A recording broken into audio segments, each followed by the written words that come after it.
کہتے ہیں جی کہ بعض لوگ جو ہیں وہ اپنے بوڑھے والدین کو اکیلا عمرے پہ بھیج دیتے ہیں، وہ اسی لیے تو بھیجتے ہیں نا کہ تاکہ وہاں جا کے یا گم ہو جائے یا مر جائے، جان چھوٹے، وہ کہ محبت سے تھوڑا بھیجتے ہیں،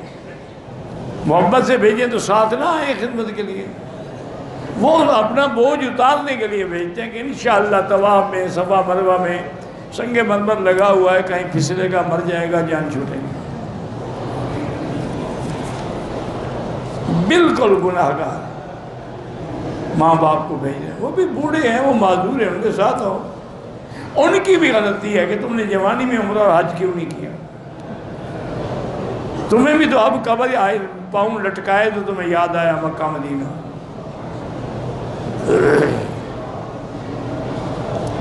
اگر مدینہ منورہ میں عورت کو حیض آ جائے، میقات سے عمرے کی نیت کر لے، لبیک پڑھ لے، آ کے ہوٹل میں بیٹھی رہے، جب پاک ہو سادہ پانی سے غسل کر کے عمرہ کرے۔ من مكة حبيبي نور سطع المدينة